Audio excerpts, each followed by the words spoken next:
The cold was the first thing that registered. Not the biting chill of the Los Angeles winter outside, but the manufactured, sterile cold of the showroom floor. It seeped through the soles of my boots, a stark contrast to the aggressive gleam of polished chrome and lacquered paint under recessed lighting. The air smelled of money, a cloying mix of new leather, expensive German air freshener, and something else, something like condescension. I ran a hand over the cool, obsidian flank of a sedan that cost more than my entire freelance career had earned me to date. My name is Nia, and for the last 2 years, since I'd aged out of the system, I'd been clawing my way to stable ground as a graphic designer. Late nights fueled by cheap coffee, chasing invoices, building a portfolio 1 pixel at a time. It was finally paying off. I had a major client, a retainer, and a need for a car that wouldn't die on the freeway on my way to a meeting. Something safe. Something that said I was reliable. My gray wool shirt and dark blue jeans, my standard uniform for a day of running errands between projects, suddenly felt like a costume for a pauper. I could feel the eyes on me. Not the curious glances of other customers, but the sharp, dismissive appraisal of the sales staff. They moved like sharks in tailored suits, circling the older couples and the men with expensive watches, leaving me in an invisible, isolated current. "Can I help you?" The voice was smooth, but the tone was anything but helpful. I turned. The man was tall, with perfectly coiffed hair, and a smile that didn't touch his eyes. His name tag read Mr. Davies, showroom manager. He wasn't looking at me, but rather through me, his gaze flicking over my clothes with an almost comical level of disdain. "I'm just looking," I said, my voice steady.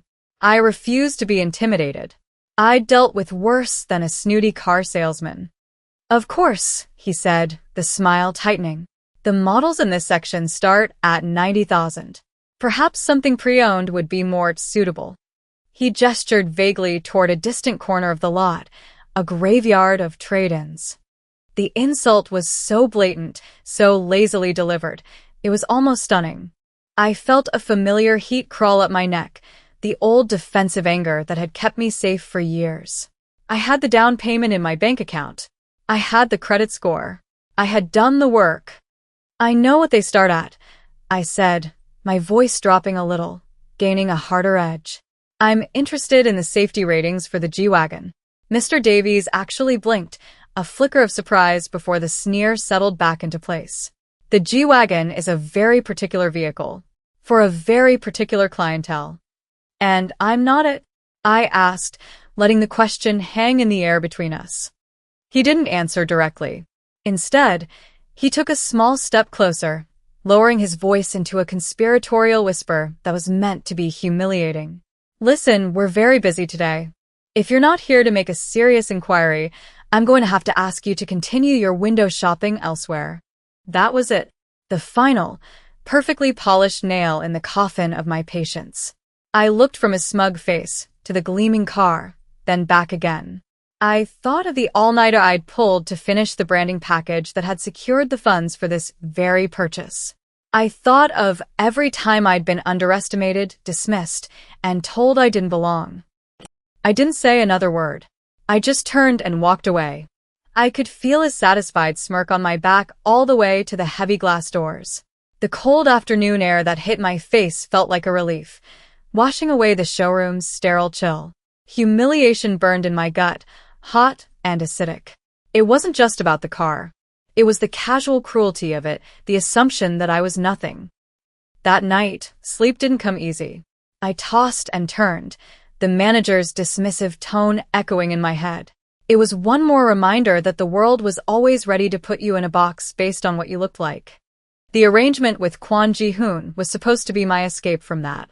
A marriage in name only, a contract signed to merge his family's influence with a tech firm my estranged father had a stake in. It was a business deal. I got a trust fund that would let me build my design business without fear of eviction, and he got a piece of a legitimate empire.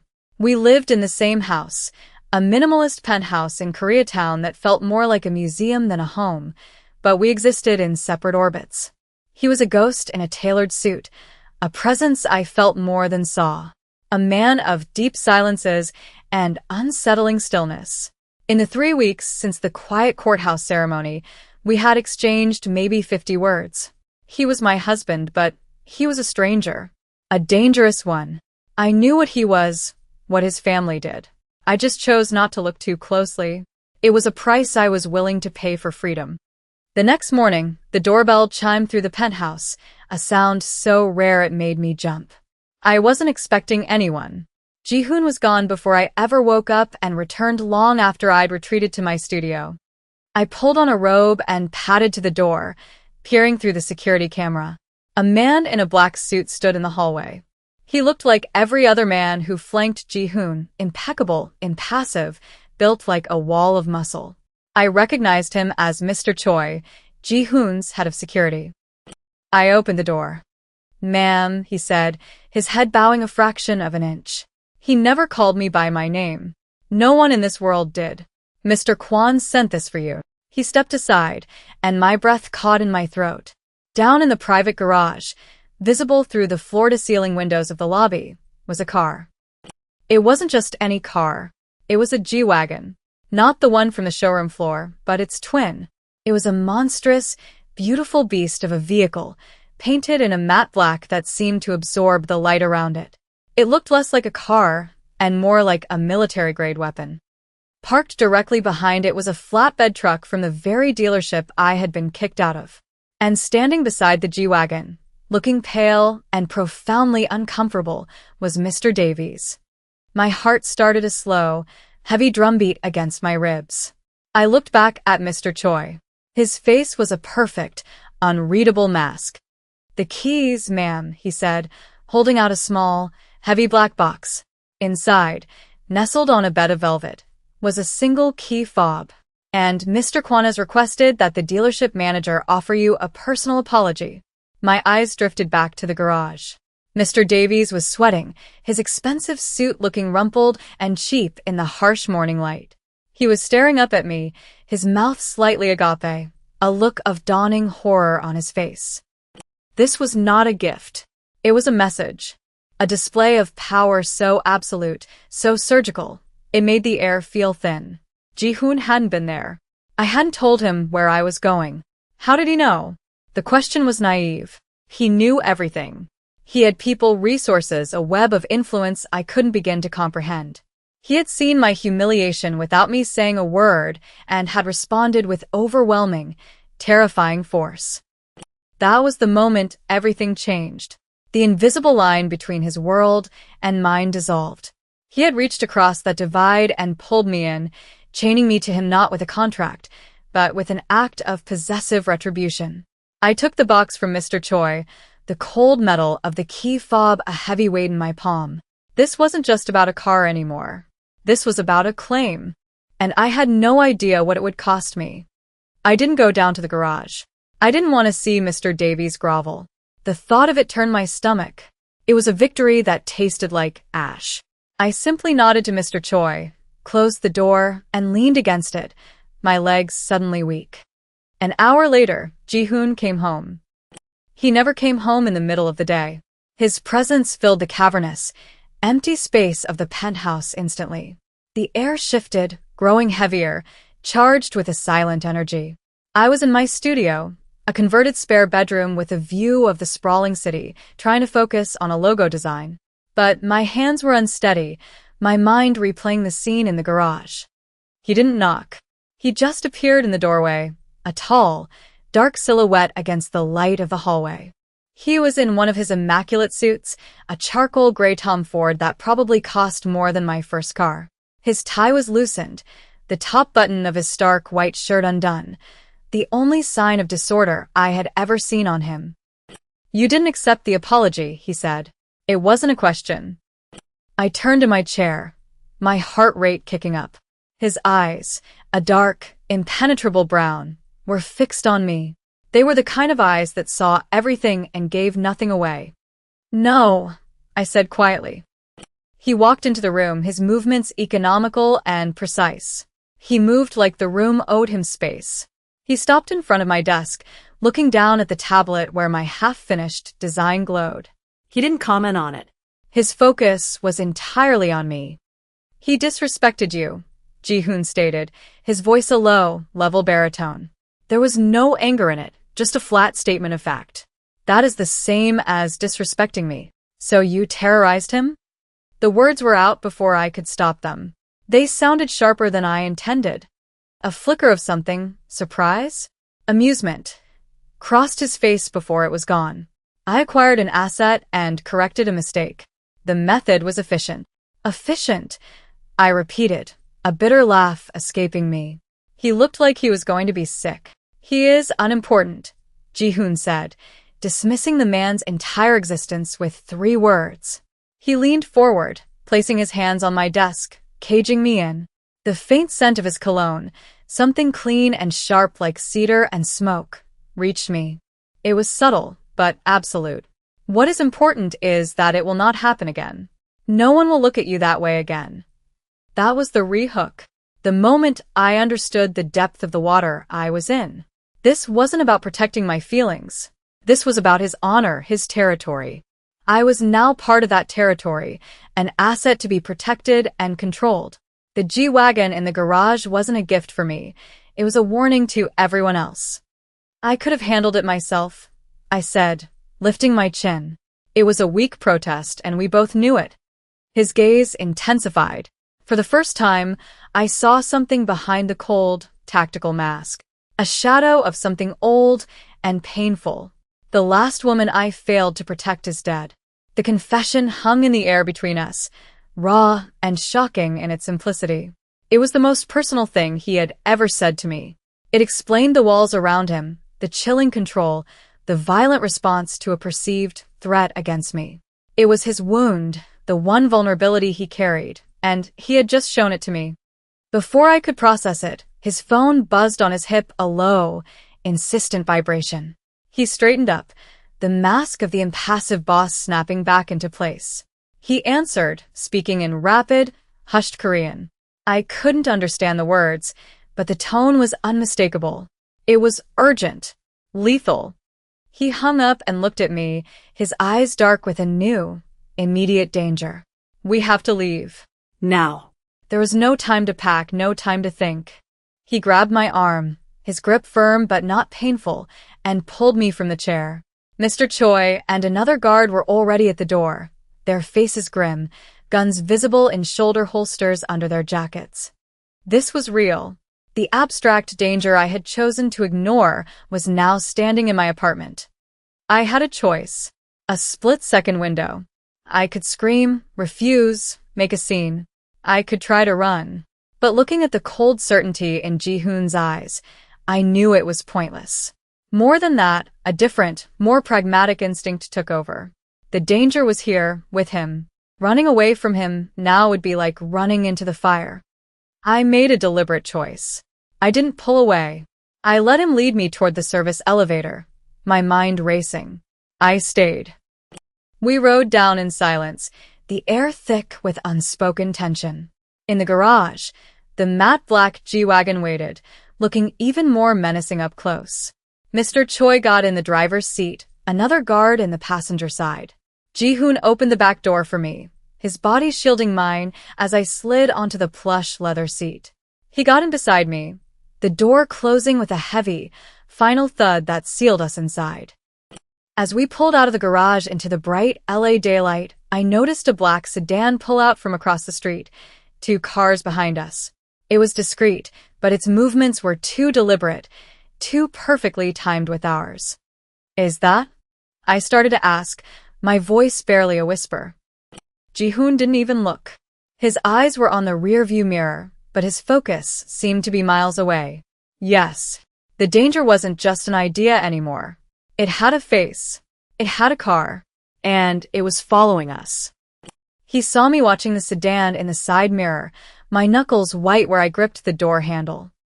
They will not get close, he said, his voice a low rumble beside me. It was meant to be reassuring, but it sounded like a promise of violence. I made myself breathe. Competence under pressure. That was my survival skill. Panicking was a luxury I couldn't afford. I focused on the sedan, memorizing its features. No front plate, tinted windows, A small dent on the rear passenger door. Details. Information was power. Ji-hoon noticed my focus. He turned his head slightly, his gaze falling on me. The space between us and the back of the SUV felt charged, a pocket of intense silence in a world that was suddenly moving too fast. His hand, which had been resting on the seat between us, lifted slightly, as if to touch my arm, before he seemed to think better of it and clenched it into a fist. It was a small, almost deniable gesture of aborted comfort. The first charged moment. Proximity, eye contact, and a silence that said more than words ever could. In that moment, he wasn't just the cold, calculating Mafia boss. He was a man with a ghost in his past, trying to keep the present from turning into another tragedy.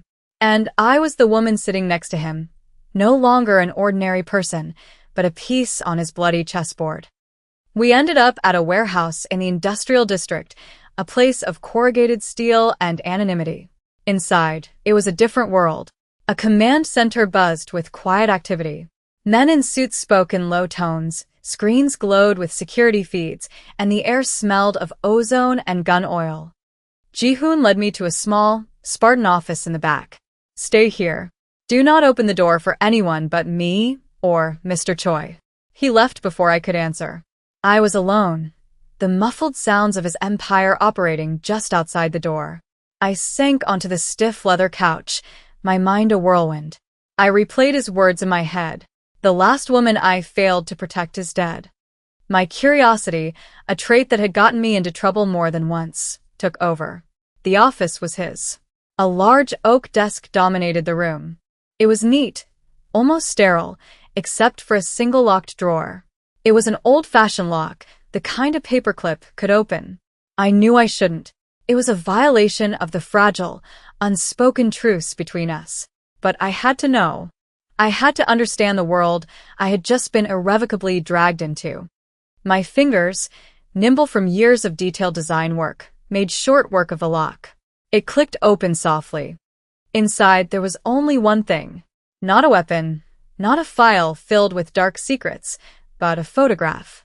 It was a picture of Ji-hoon, younger, his face softer, a genuine smile on his lips. Beside him was a woman with kind eyes and a laugh that seemed to light up the frame. They were on a beach somewhere, looking happy and carefree. On the back, in elegant script, was a name and a date from 5 years ago. That was the re-hook. The woman he failed to protect.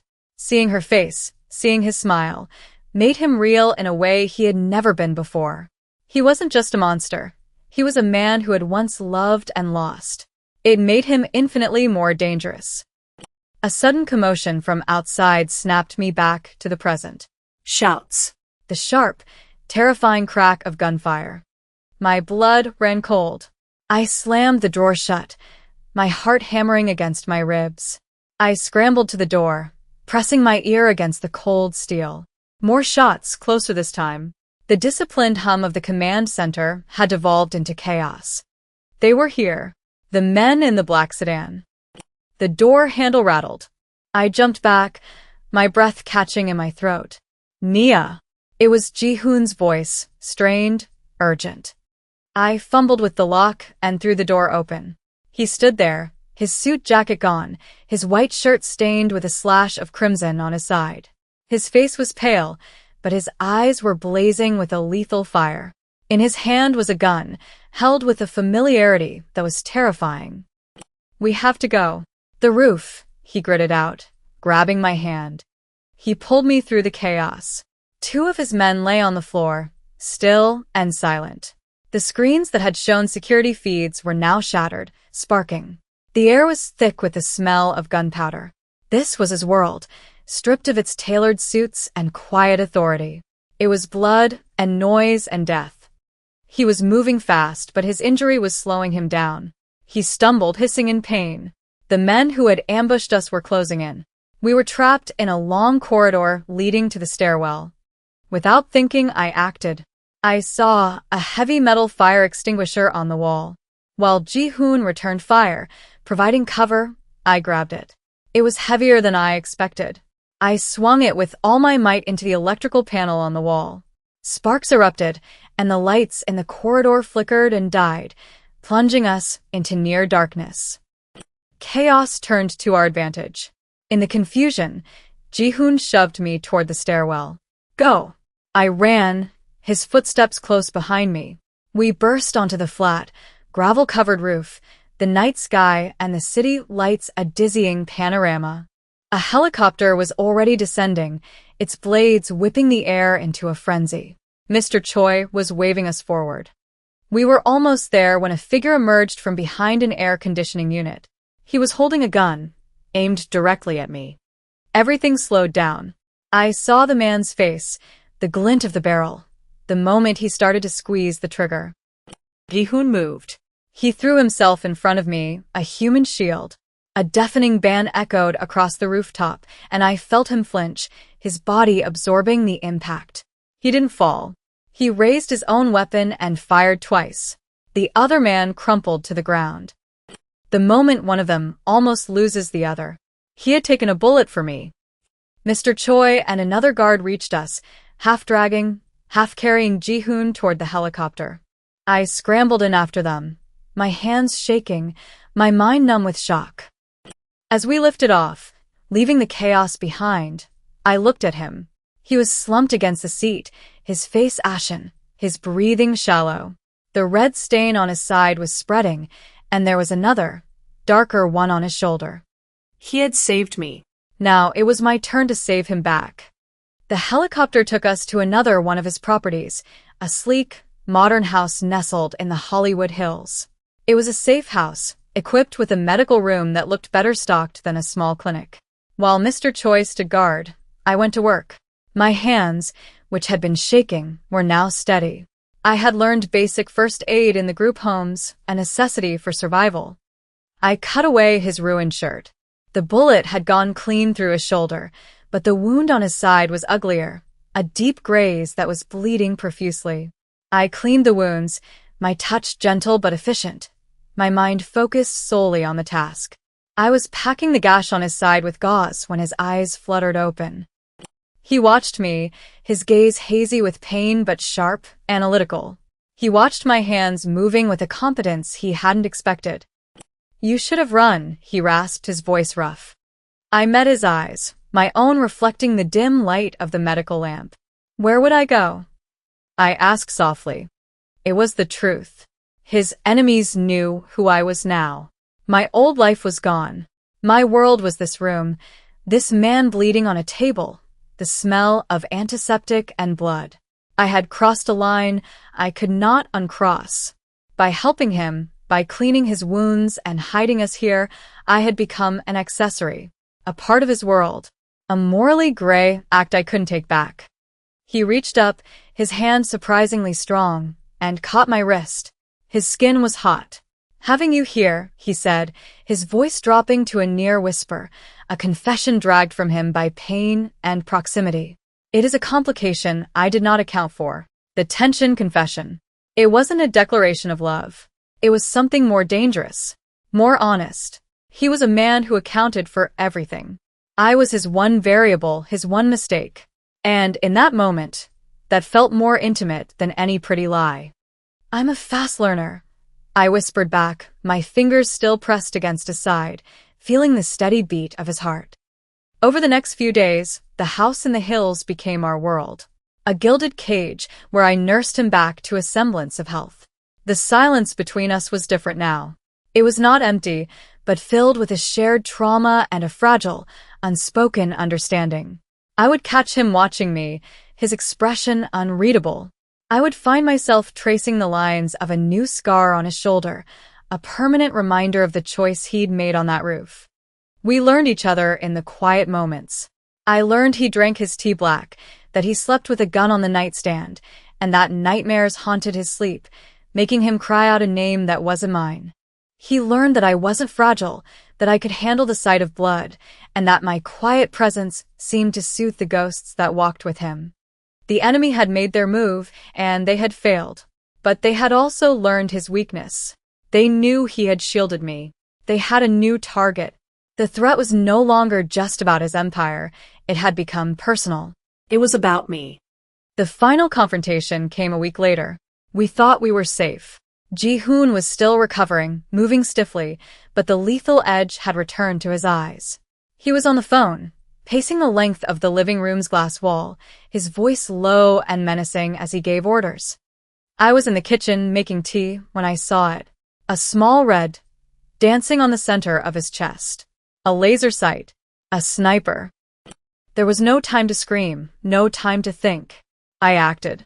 I threw the hot ceramic teapot in his direction. It wasn't aimed at him, but at the glass wall beside him. "Get down," I yelled. The teapot shattered against the bulletproof glass with a loud crack, the hot tea splashing everywhere. The shock of it made him drop, breaking his line of sight with the sniper just as the first shot hit the window, creating a spiderweb crack, but not breaking through. The element of surprise was ours, but only for a second. The attack was a diversion. While our attention was on the sniper, his rivals were breaching the house's perimeter. Mr. Choi's voice crackled over an intercom. "They're inside." Ji-hoon grabbed me, pulling me toward the reinforced steel of the central staircase. He was still weak, his movements not as fluid as they should be. He shoved a small pistol into my hand. "You know how to use this?" I nodded numbly, another skill learned in a life that had prepared me for the worst. He looked at me, his eyes dark and intense. "Stay behind me." But I wasn't the same woman who had walked into that car dealership.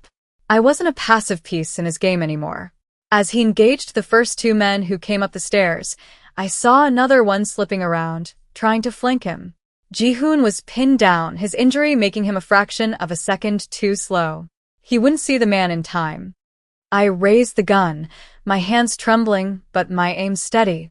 I fired. The sound was deafening in the enclosed space. The man flanking Ji-hoon dropped. I had shot someone. I had saved him. The fight was brutal and short. Ji-hoon and his men were ruthlessly efficient. When it was over, the silence that descended was heavier than the gunfire had been. The house was a wreck, the scent of cordite hanging in the air. Ji-hoon came to me. He ignored his men, his wounds, the bodies on the floor. He walked straight to me and took the gun from my trembling hands. He looked from my face to the man I had shot and then back again. There was a cost paid. The last piece of my old self, the woman who had never crossed that line, was gone. He gently took my chin in his hand, forcing me to look at him. His acknowledgement of what I was to him was no longer deniable, no longer hidden. "They came for you because you are mine," he said, his voice low and absolute. A claim. A promise. I will burn their world to ash for it. It wasn't soft. It wasn't romantic. It was the most terrifying and possessive declaration I had ever heard. And in the ruins of our safe house, surrounded by the evidence of his violent world, I felt a tremor of something that wasn't fear. It was belonging. Weeks later, the war was over. Ji-hoon had been true to his word. His response had been swift, silent, and total. His rivals were erased, their empires dismantled, their names spoken only in whispers. A calm had settled over our lives, but it was the calm of a graveyard. Peace bought with blood. We moved back to the penthouse, which had been scrubbed of any evidence of our frantic departure. It was the same, but we were different. The space between us had vanished. One evening, I stood on the balcony, looking out at the endless sea of city lights. The night air was cool on my skin. I didn't hear him approach, but I felt his presence, a familiar warmth at my back. He came to stand beside me, his shoulder brushing mine. We stood in silence for a long time, watching the distant, silent crawl of traffic. Nothing in this world was free, and we had both paid a steep price for this quiet moment. He didn't speak. He simply reached out and took my hand. His fingers laced through mine, a firm, possessive grip. It wasn't a question, but a statement of fact. A truth. This was my life now. I had walked into a world of polished steel and tailored violence, and instead of running, I had learned its language. I had made a choice on that rooftop in that safe house, and with that gunshot, I chose him. I squeezed his hand, a silent answer that he understood completely. The city glowed below us, a beautiful, dangerous empire that was now ours.